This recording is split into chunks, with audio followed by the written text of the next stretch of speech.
Yesterday, December 7th, 1941,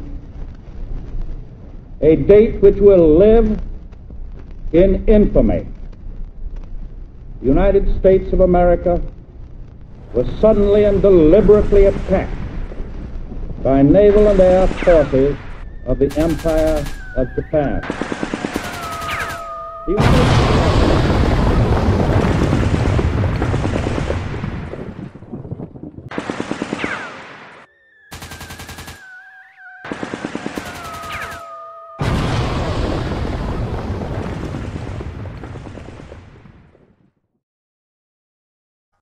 At the start of World War II, 6 boys went off to war.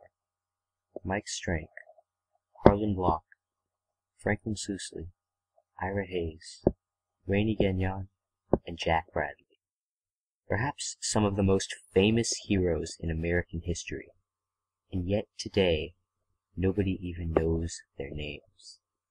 Each of them, the Polish immigrant, the Texan football player, the cheerful Southern farmer, the quiet Pima Indian, the factory worker, and the small-town newspaper delivery boy, represented a glimpse into the many walks of life in America.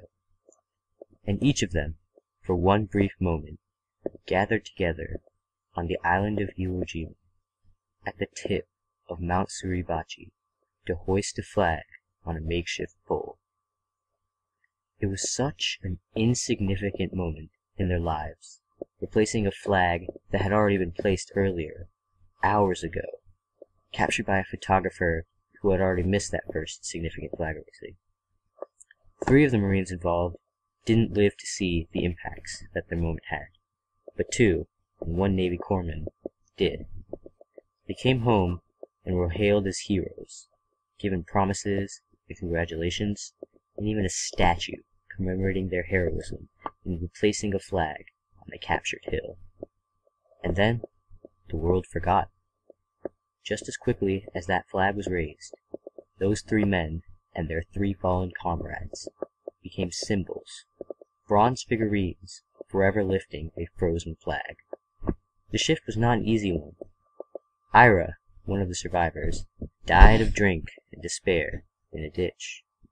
Rainey, another, spent his life withering away and clutching at the faded remains of his fame.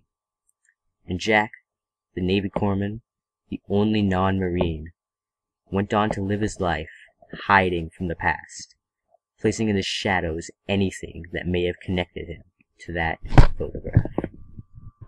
Bradley has 2 main goals: to dispel the myth of the patriotic American hero single-handedly fixing the country by showing all of the people behind the hero, and by showing that the hero is often just an ordinary person. He does this through 3 methods: by describing the ordinariness surrounding the heroic act that America so praised the men for, by showing the truly heroic, uncelebrated acts that occurred during the battle, and by displaying negative consequences faced by those that were given the title hero. More than anything, however, Bradley wished to share the story of his father, and of the 5 Marines that were with him, when they lifted a pole with a flag attached to it, on Mount Suribachi. Bradley wanted to make sure that the stories of the flag bearers were not lost, and that the general public knew who they were. For this reason, the audience of Flags of Our Fathers is clearly the general public, people who don't already know the stories of the people in the famous photograph. This is clear looking at the way the book is written.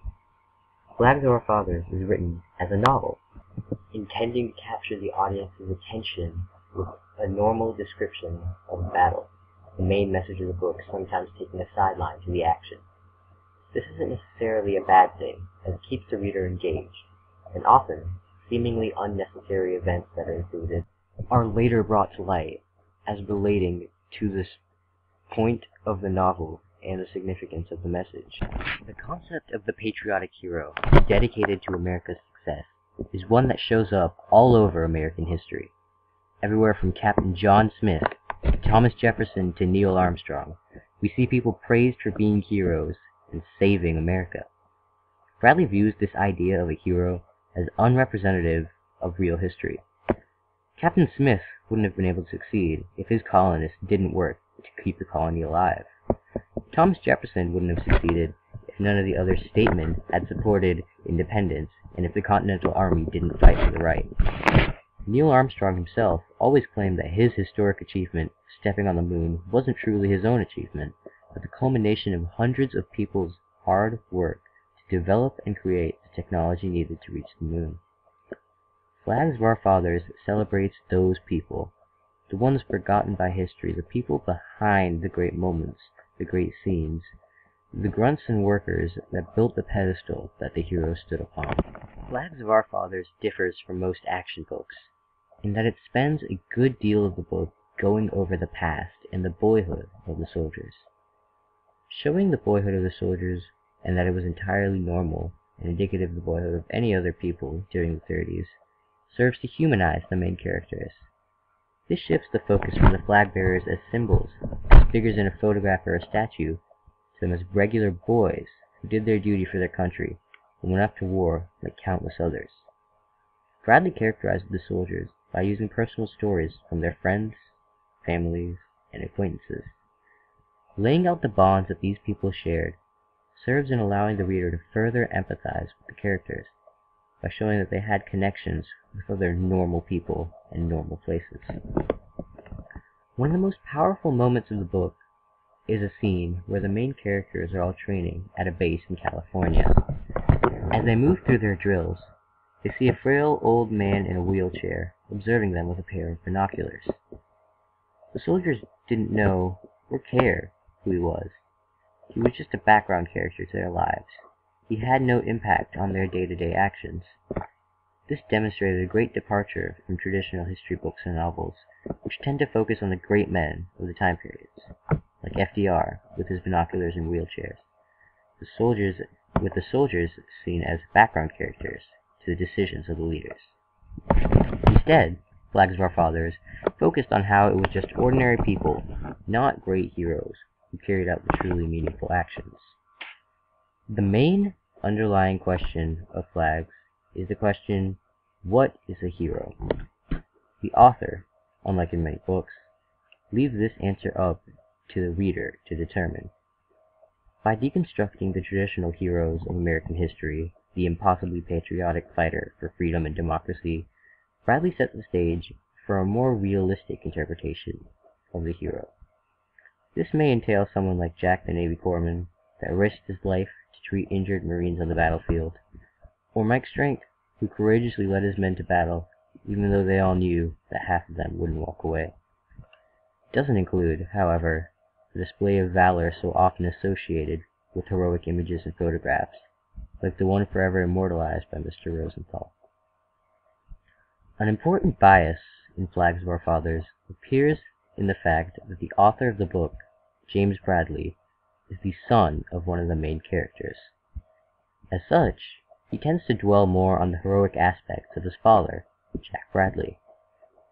Throughout the book, only one of Jack's feelings or actions is cast into a negative light: his fear of going over the side of a boat during the landing on Iwo Jima.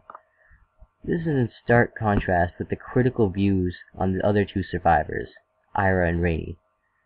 James looks at Ira's alcoholism and negative outlook on life with a disapproving tone. Similarly, he denounces Renee's apparent desperation for fame and inability to achieve success in his pursuits.